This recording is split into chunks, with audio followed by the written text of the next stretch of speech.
The ocean is the mother of all life on Earth. It's the life support system of the planet, containing up to 80% of the Earth's living organisms. We often think of the huge rainforests as being the lungs of our planet, but it's actually the oceans. Marine plants supply around 70% of the world's oxygen.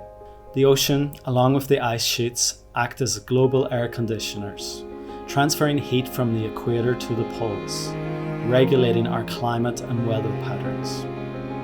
With less than 5% of the oceans having been explored, there is so much we don't understand about them. We need to respect our oceans and protect them as if our very lives depend on it.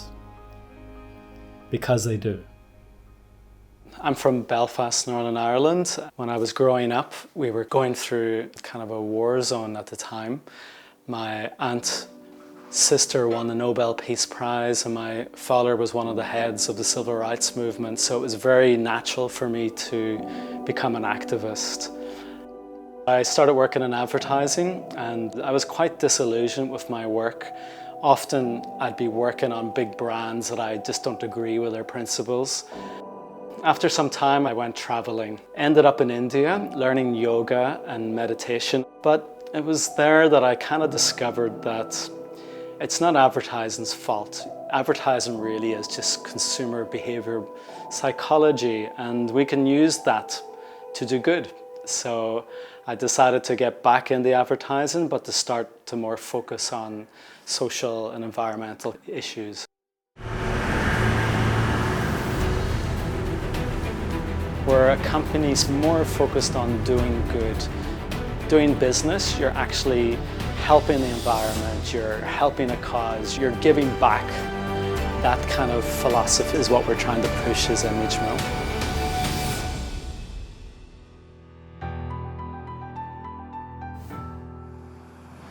This new series, Save the Beyond 2020, what we wanted to do is connect all the oceans of the planet. We've picked some of the best diving spots from all over the earth. We want to just show people how beautiful they are, and I really believe if people just see how incredible they are, they'll realize just what a treasure they are and how we need to protect these for ourselves and for future generations. So.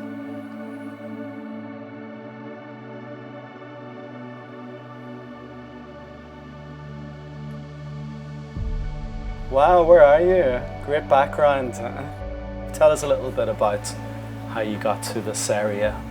Sure. So I was born in Melbourne, Victoria, which is the southern part of Australia. For me, the Great Barrier Reef was always the end goal. I just fell in love with the ocean, fell in love with the idea that there was a whole nother world under the waves. So I live and work on the Great Barrier Reef and feel like I'm the luckiest person in the world. I liken a coral reef ecosystem to a game of Jenga. They're all interconnected. With every coral bleaching event, what we're losing is the most vulnerable corals and reefs. So the Great Barrier Reef Legacy has launched a project called the Living Coral Biobank project.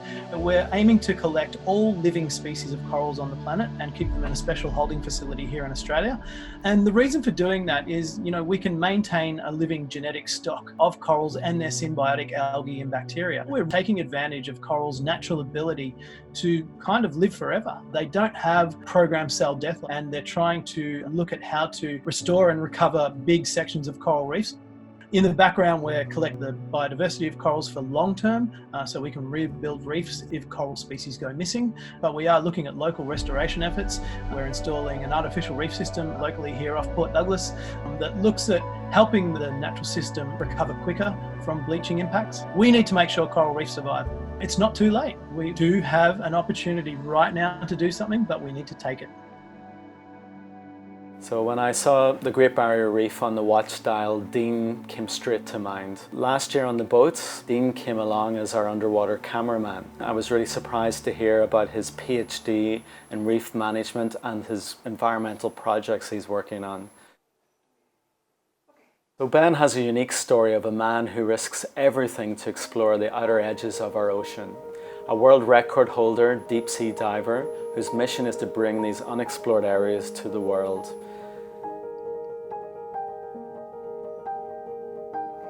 Still, every day, if I jump in the waters around Phuket, I still feel this thrill that I still had the first day. The diving around Phuket is easily accessible. The waters are nice and blue. The fish life is very good. The corals are in very good shape. For me, the place where I already spent 20 years of my life, it goes really fast. Dropping down, as you will know, it will get colder. The colors fade. In the end, you end up in a moon-like landscape, black and white. Everything seems to slow down. It's like a moon twilight zone almost. Actually, citizens, they had the 200-meter mark on them, and they go actually well below 200 meters. It was always a challenge to find the equipment that would be supported to these dips. Sadly enough, you come to the bottom and you will always see the remains of humans, plastic bottles, but still having that interaction with the fish life, and that still is an amazing feeling. Matthias helped discover many of these regions' incredible world-famous dive sites, but more importantly, his life mission is to protect these natural treasures with a focus on overfishing that is devastating our oceans. This is really vital work that he's doing. Hello, Matthias. Nice to meet you. Nice to meet you, Rick, here from the Galapagos. Let's get stuck into just about a little bit of background on how you ended up in Galapagos. Roger. I came to the Galapagos the first time 32 years ago. I was lucky to start to work in this living laboratory. Galapagos has surprises everywhere.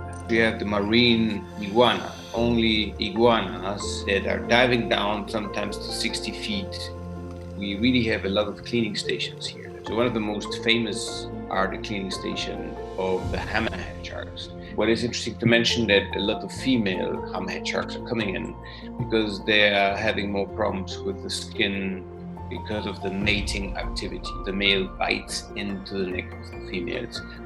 The Ecuadorian government had invested a lot of time and resources to try to protect the national park. But we have the industrial fishery. This is a very lucrative business, and we have in our marine reserves. So we have this constant threat of this big industrial fishing boats. Now with the COVID pandemic, we don't have the resources right now to control the marine reserves, so we are afraid right now. Working on Save the Beyond has been the dream job for me. What we wanted to do for this one is to look at the real heroes, working tirelessly behind the scenes to really help the environment, to protect these natural assets. We traveled all around the world last year. We went to the Indonesian seas and we went out with the amazing marine biologist Abam Sianapar. We were diving into this deep ocean, and after a while these huge mantas came flying overhead, and some of these guys were up to 5 meters in width. We went to the Great Barrier Reef where we met Nathan Cook, who is a reef restoration expert.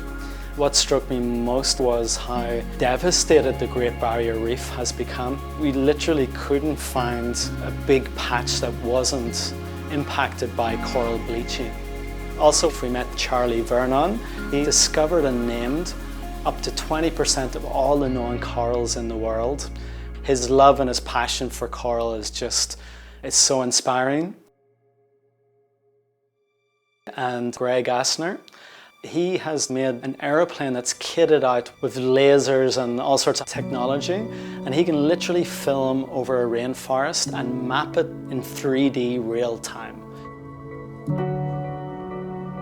Last but not least, we met Eric Larson. Eric brought us up to the top of a mountain in Colorado and gave us some intensive polar training. We were trying to film at minus 20 degrees, snow up to our knees, and Eric just glides through it effortlessly. And to cap it all off, we went to Antarctica. While we were in Antarctica, there was over 20 degrees, the hottest temperature ever recorded. The lands and the continents are all separate, but the ocean just brings everything together. Through my filmmaking, I really want to make those connections again, to help people realize just how reliant we are on nature.